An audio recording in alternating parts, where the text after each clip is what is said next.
Hello, everyone. Thank you for joining us today. I want to talk about our,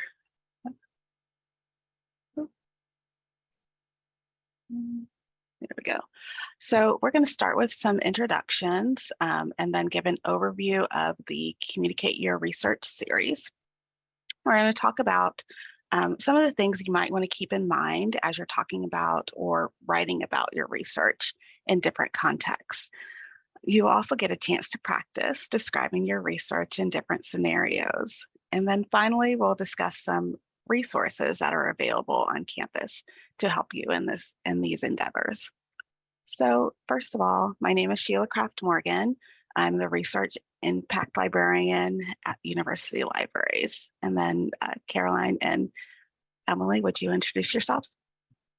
Hi, I'm Carolyn Crisafulli, and I'm the Director of Entrepreneurial Education at the Keenan Center for Entrepreneurship. And I'm Emily Caldwell. I am the Assistant Director of Research Communications in the Media Relations and Media and Public Relations Office in on the Central Marketing Communications Group. Thank you.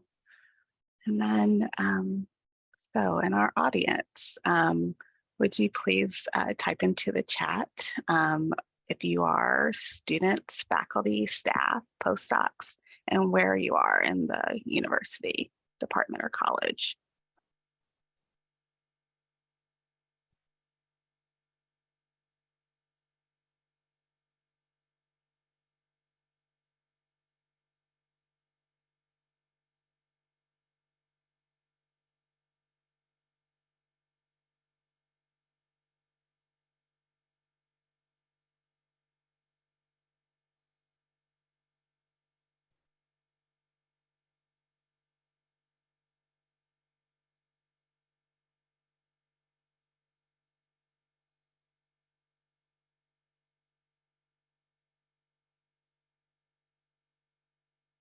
All right, it looks like we have a pretty good mix of students and faculty and staff.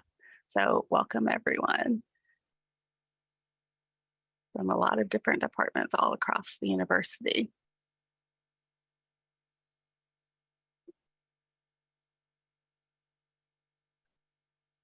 So for this first session of the Communicating Your Research series, we're going to talk about knowing your audience.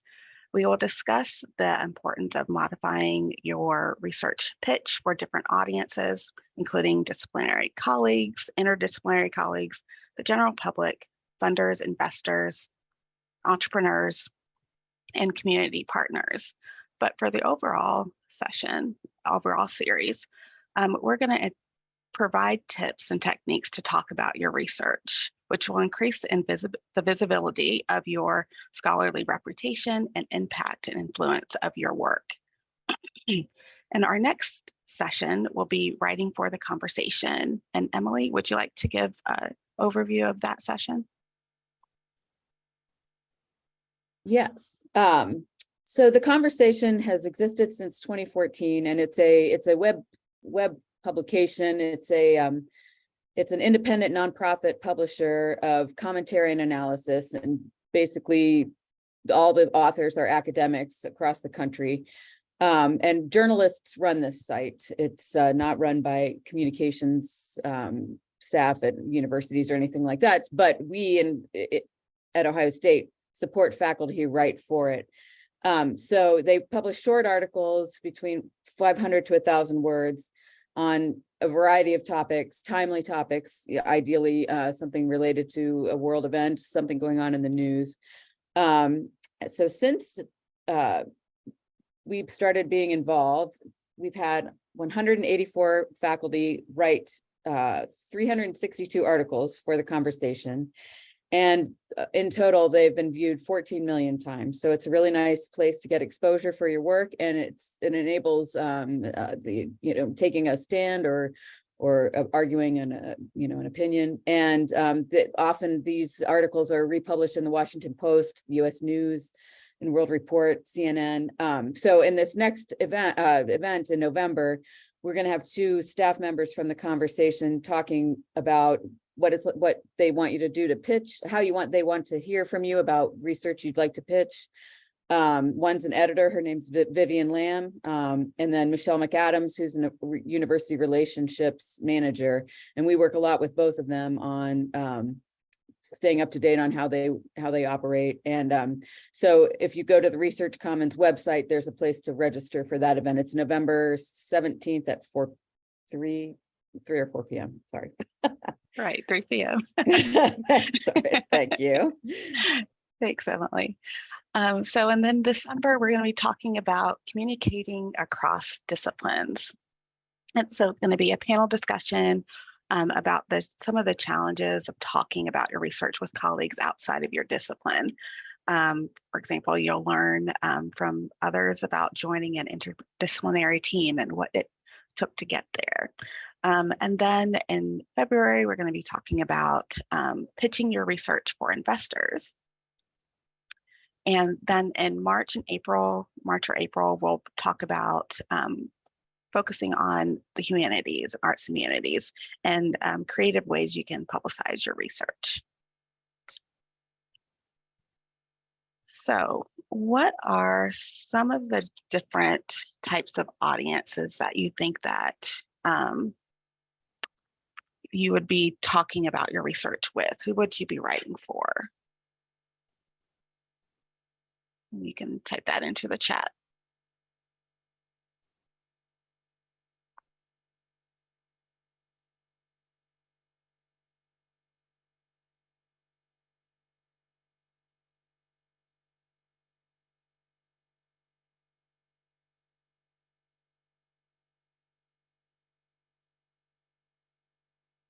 All right, I'm seeing faculty, policymakers, administration, the public. Kind of what I was thinking as well. So different colleagues, professional collaborators, students, so it's a good one. Future employers, funders, investors, a lot of different audiences that you could be communicating about your research. And then what are some of the different contexts that you think you would be presenting your research?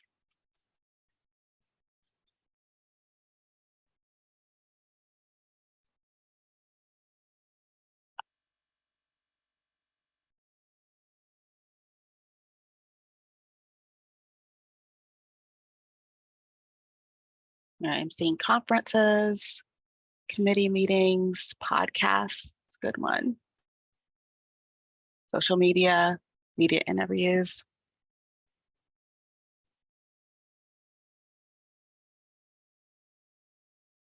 So, and correct, there's a lot of different contexts, general public, grant applications, blog, public profiles. For example, ORCID, you could talk about your research in your bio. If you have an ORCID, if you don't have an ORCID, this is my time to plug creating an ORCID profile. But we also have the Innovation Exchange, where you can also do a profile, public profile, promotion and tenure, lightning talks, all types of different contexts.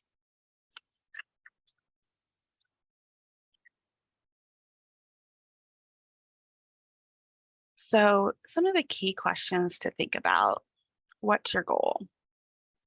What's the purpose of your communication, and what do you want to accomplish? So many scholarly communications have become so specialized that they're primarily accessible only to experts in a given field.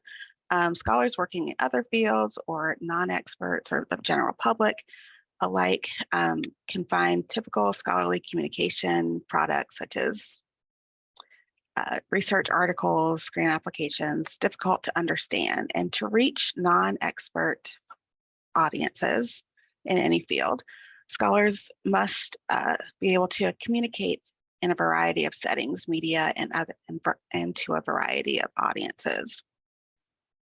So the purpose or goal could be to instruct for others who want to learn about your research, providing information, about your discovery to peers or policymakers or journalists. You might want to critique the research of peers or indicate new research that is needed to advance the field. Or you might want to persuade, to grant reviewers and editors to fund or publish your work, patent agents as business people that your research has commercial potential or value, and even members of the general public to engage with your research. And each audience has distinct interests and motivations for receiving your information that you're communicating. They can be influenced by the characteristics of the audience, such as language, demographics, interest in your topic. And audiences might be a combination of experts and non-experts in your field.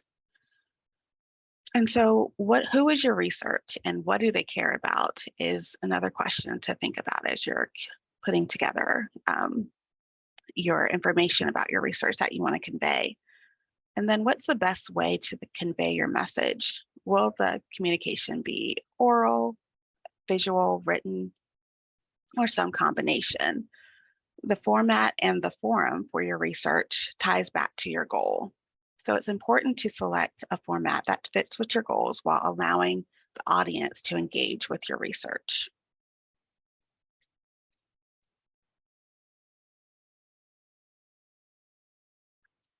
So this quote from Maya Angelou: "I've learned that people will forget what you said, people will forget what you did, but people will never forget what you made them feel or how you made them feel." So this quote speaks to the importance of delivery. Are you speaking to the values of your audience? Do they feel seen, heard, and understood? Did you evoke some emotion, a feeling, something that resonates with them? This is especially important for funding organizations and the community members, community partners, as you're communicating your research.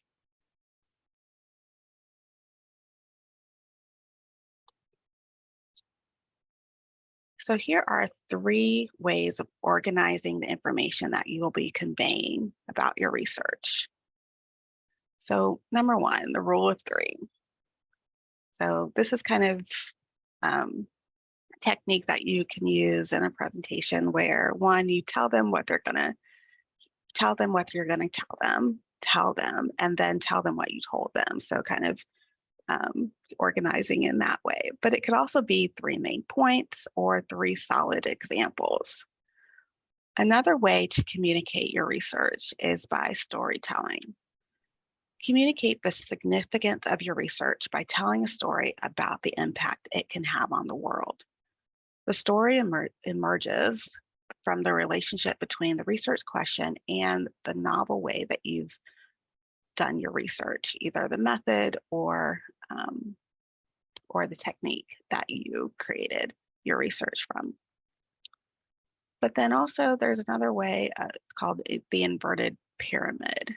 So most time when we are putting together a research article, we're starting with the background, we're then talking about supporting details, and then talking about the results and conclusions.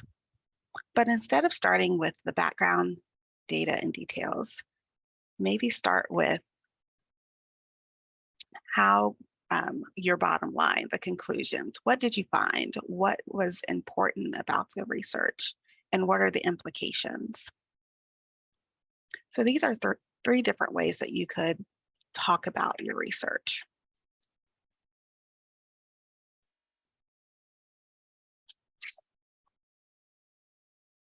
So now I'm going to give you a couple scenarios and some tips that would help you to talk about your research. One, first, general public. So highlight practical conclusions, avoid jargon, and tell a story. Invoke emotion, make it memorable. Use a story to connect your research to your why and their values.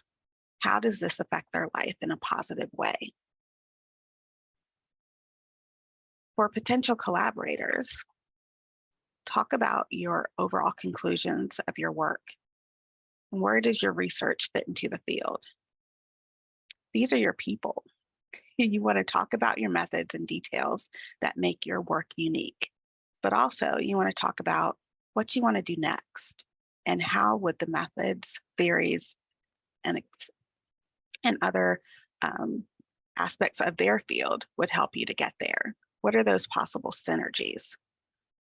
Then also, what's the benefit for them and how will your research help their research? And finally, funders and investors. And Caroline, if you want to start and talk about how to talk about research.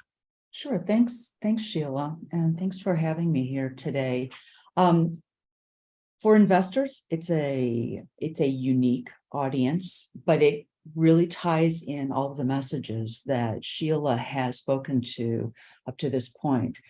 Simplifying your message. Very importantly, how does your work provide a solution to the problem? And what is the impact? And those turn out to be the most important features. If you go to the next slide, please. So again, thinking about those top two things, what's the goal when you're talking to investors? And what does your audience care about? What resonates with an investor? If it's an investor, they're really interested in, is there a return on this investment? If the opportunity that you're showing me, can I make money on that? Is there a significant market? Is this product or this service solving a big problem? Are there customers that need this and are willing to pay for this solution? So kind of the two types of communication tools that we think about in terms of investors are a value proposition and a pitch deck. And these are the things that we'll go into in much more detail in the February workshop. Next slide. So the value proposition, it's a concise statement to convey what you do, who cares, and why they care. It's animating an opportunity for an investor so that an investor can see a way to achieve a return on the investment. It's also an important tool for attracting talent because you're providing that opportunity in a easy to digest and understand manner. A value proposition is customer or stakeholder focused. It is all about who cares about this problem and why do they care about it. So the focus is on the impact and the opportunity and much less about the technical merits of the research. And in many cases, in both of these, it's the information that you would be presenting is frequently in a non-confidential manner. So it's very high level as opposed to in great detail. Value propositions can be tailored to experts, industry, and public, just like Sheila was talking about, but then also specific customer archetypes. Next slide. A value proposition follows a format like that last statement that Sheila made. Not that you would create your value proposition verbatim, but this is kind of a worksheet or a template to help you gather the information that would be conveyed in a value proposition. So our product helps this customer or this stakeholder who want this job to be done. And that's kind of a weird term, but the job to be done is what is the thing that they need to, or they want to have done. And ideally, if you can animate why that you're decreasing a problem and increasing a benefit or a value. Next slide. This just shows some examples of value propositions from a research context. So if you're talking to experts, this is the level of detail that you might go into. If you're talking to industry and thinking about what industry is interested in this research, that's kind of the level of detail that you might present. To the public, a much higher level, less jargon, very easy to understand. Next slide. Showing some examples of value propositions, if you're talking to an investor, showing who cares, why they care, and the value that you're bringing. Now, these are just very high level examples. If you're creating a value proposition to present, you would go into some more detail to animate in that kind of storytelling manner why these are important. And then the next slide. The other one is a pitch deck. So a pitch deck has, again, a format. This is the opportunity to go into more detail on that value proposition. Typically, a pitch deck will have 8 to 10 slides. The first one, thinking about that inverted pyramid or the hook that you're putting out there. Investors have very, very short attention spans. So you've got to catch their attention right away and put it right out there. Why is this of interest? An investor can see thousands of opportunities in a single week. So you've got to create that value proposition that resonates with them. Why would they want to listen in more detail? The pitch deck then allows you to go into more detail about the problem. Again, that's an opportunity for storytelling and animating, creating kind of that visceral response.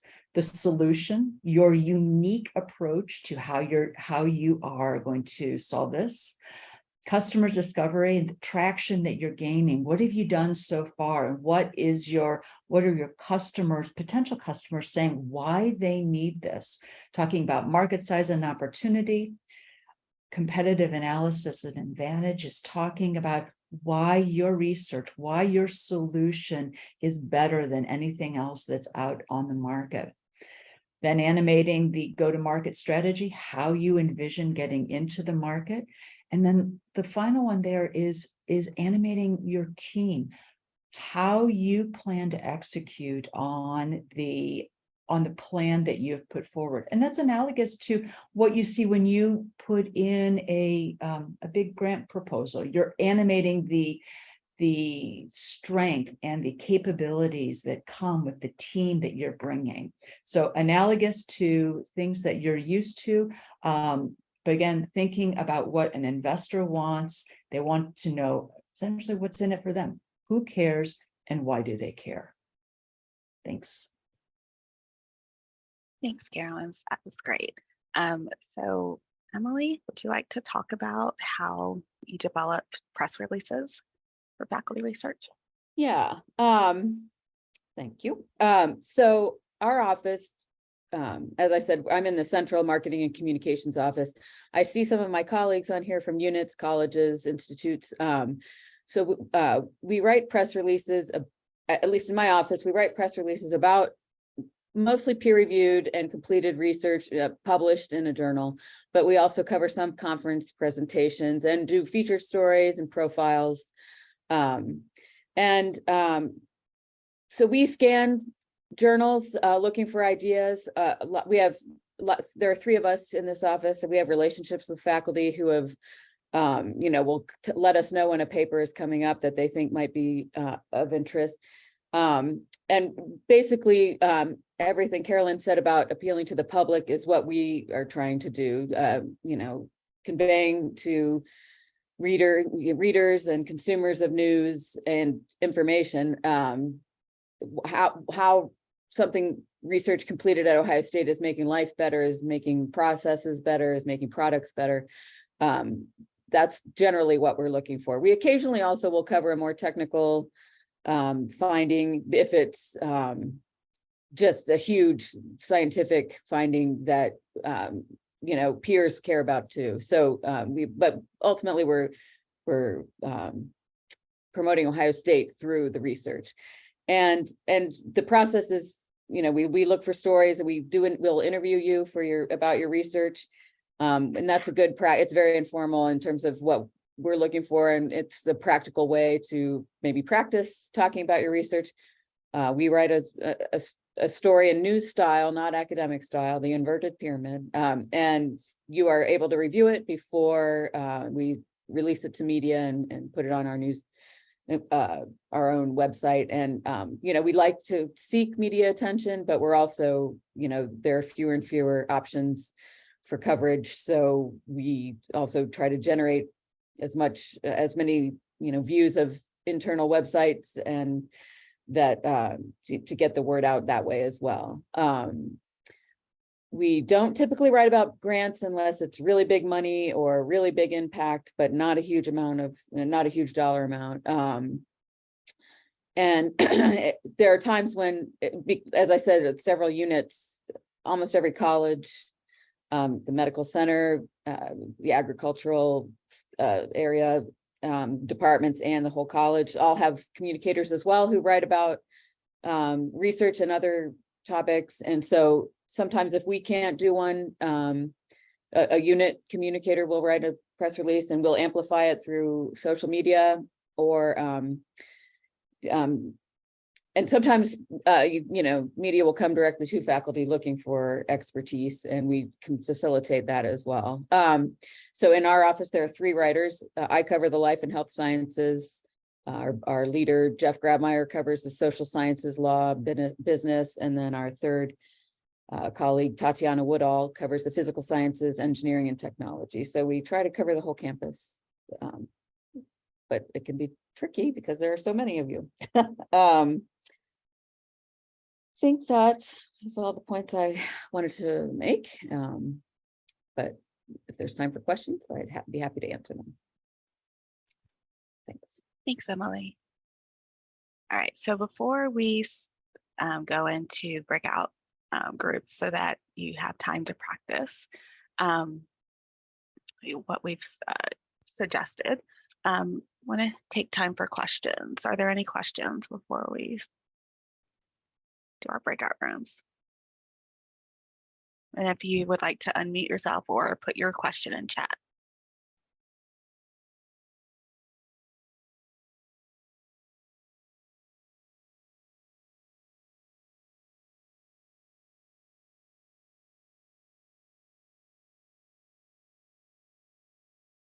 Okay, unmute permissions are now given to everyone. Thanks, Brian.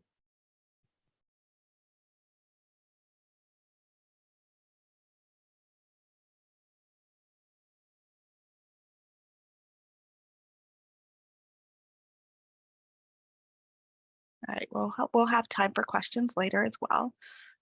So now you have time to practice. So in your groups, and I think we could probably, not sure how many people are here, but we could have an equal number of groups. Looks like 25. Okay, so groups of 5 maybe. Yeah. Take 1 to 2 minutes to describe your research based on each of the different scenarios. A holiday dinner, or again, we're reaching the general public, non-experts about your research, potential collaborators, or a funding organization. And then everyone else, I'd like you to provide some feedback, not about the research per se, but about the message and delivery. Did they avoid jargon? Did they explain the research in a way that was relevant to your interests or interest in this scenario? So we're going to take about 10, 15 minutes in our breakout rooms to practice. So good luck, everyone. All right, and just a question, are the presenters being included in that, or are they going to be staying here in the main room? I will be staying in the main room, so if you want me to monitor, anyone who has any questions can come back here. Okay, yeah, we can go in. Okay, I'll include you. Thank you. No problem. All right, all rooms are now open.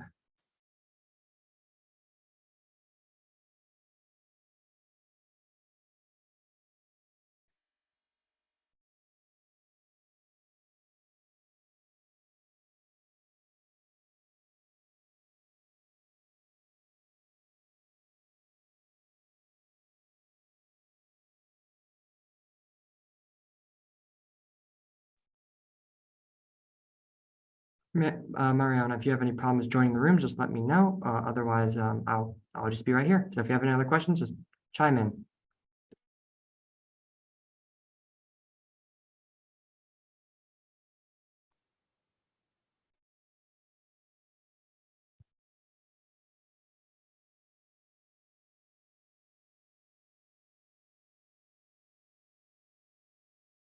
Good. Okay. Yep. Oh, wow.